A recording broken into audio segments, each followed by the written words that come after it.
Before we continue, I'd like to introduce you to a service that I really love, the Dinner Daily. It's a meal planning service that makes gluten-free life so much easier, especially for busy families. Each week, you'll get a meal plan with a grocery list that's customized to your local grocery store sales, helping you save time and money. You can fully tailor your plan to fit needs and select other food sensitivities and food preferences, and you'll still get one simple menu the whole family can enjoy.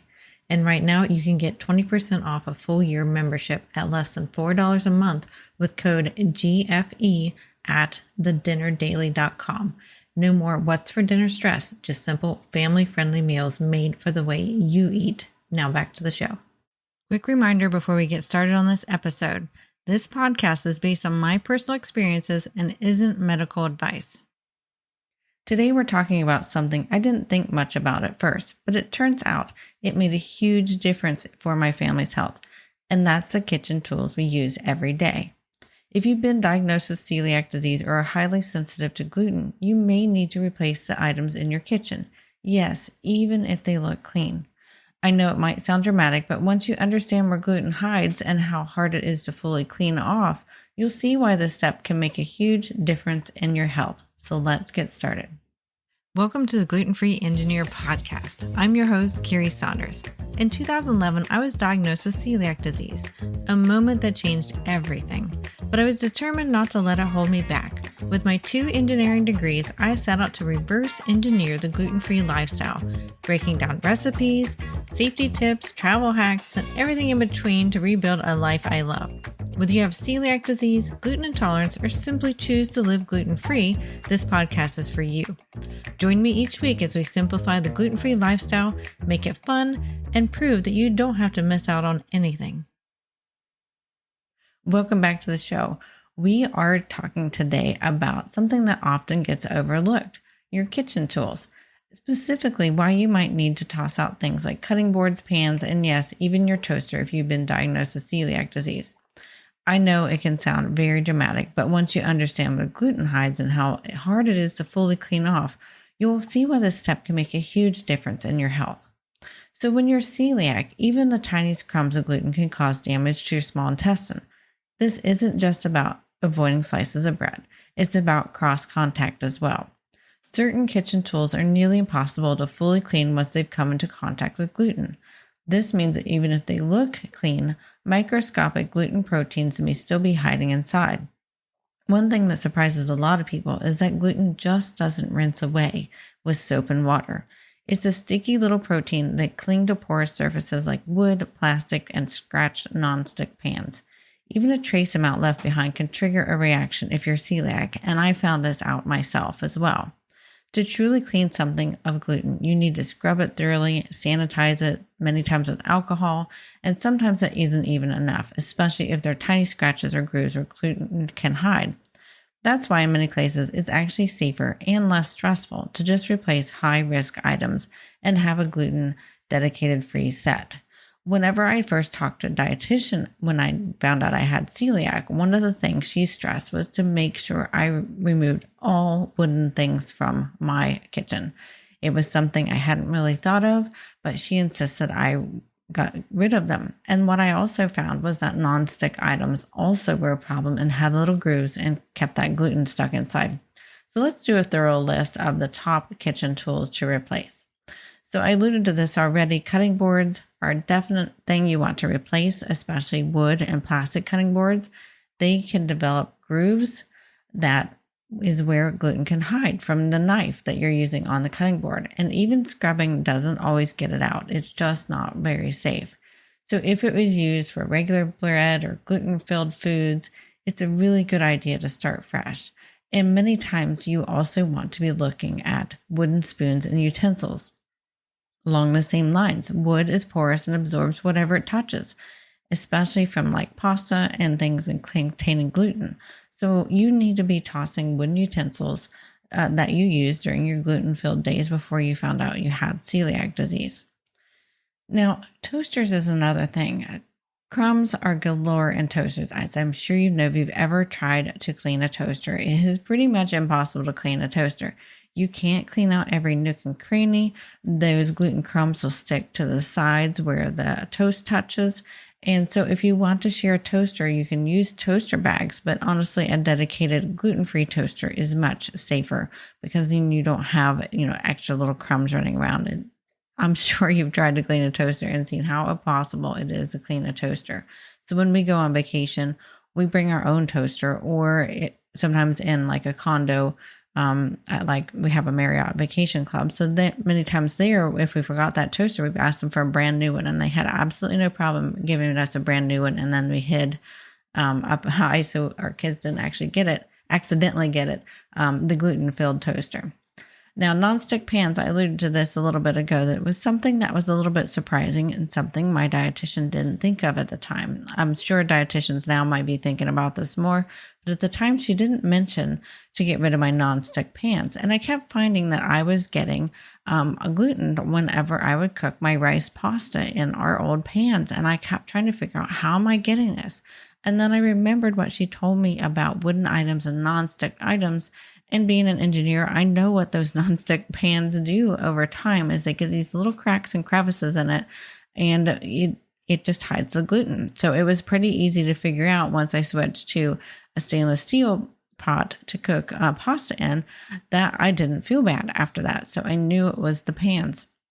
And really, we shouldn't be using, as I've alluded to before, and most people know now, nonstick pans aren't the best thing in the world for you either.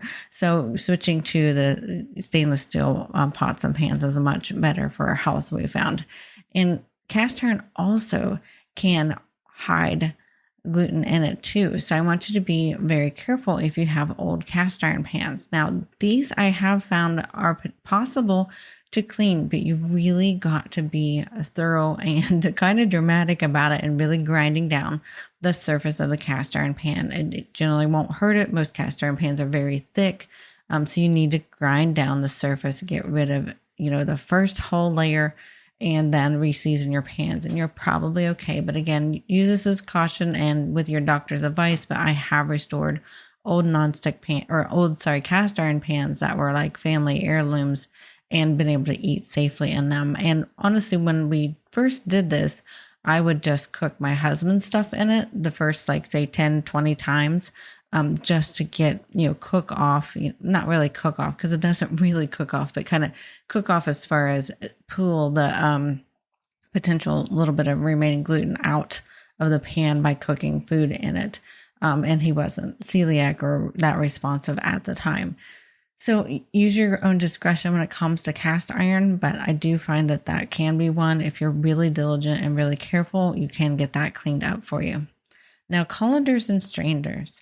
Those meshes or tiny holes can really trap gluten, especially from pasta. Especially I find if it's a metal one that has the metal weaving in it, the gluten can hide in those little cracks that are in between where the metal weaves together. So you're going to want to make sure that you are replacing your colanders and strainers.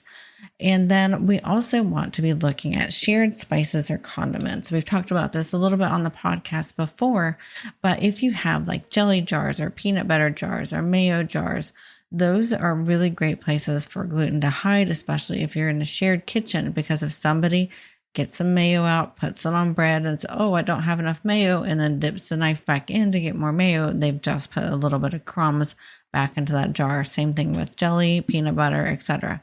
So we want to make sure we either have squeeze bottles where we can for shared condiments, or label them, which is even better, label them be gluten-free for the ones that are gluten-free set. So this is something you're going to want to be diligent about as well. It's just so easy to cross-contaminate with shared condiments.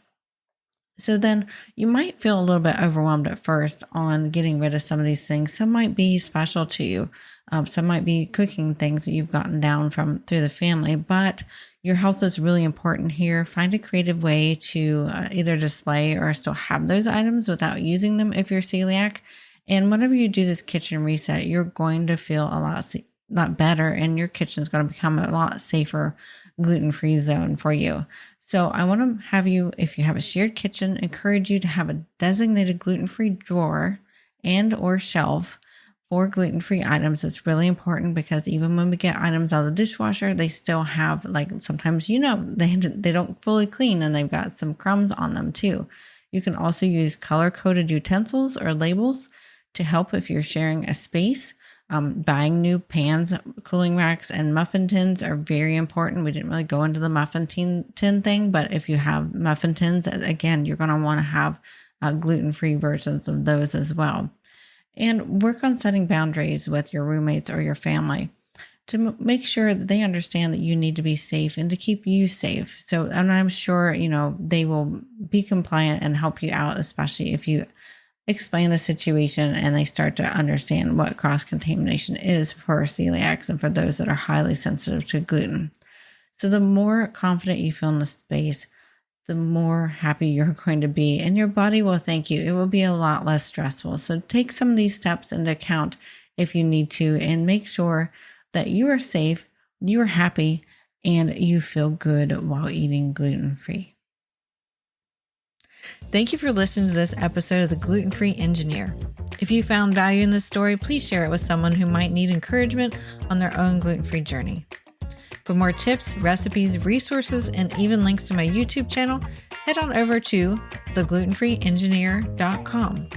It's your one-stop hub to make gluten-free living simple, fun, and full of flavor. And don't forget to subscribe so you never miss out on an episode. And we will see you next week. The Gluten-Free Engineer podcast is for informational and entertainment purposes only. I share my personal experiences and stories about living with celiac disease and navigating a gluten-free lifestyle. This podcast does not provide a medical advice. Always consult with a qualified healthcare professional for medical questions, concerns, or advice specific to your health. Before we continue, I want to invite you to join my free Facebook community, The Gluten-Free Engineer. It's a space where you can connect with others living gluten-free, ask questions, swap tips and recipes, and get support from people who truly get it. Whether you're newly diagnosed or a seasoned gluten-free pro, you'll feel right at home. Just search The Gluten-Free Engineer on Facebook or click the link in the show notes to join. All right, now back to the show.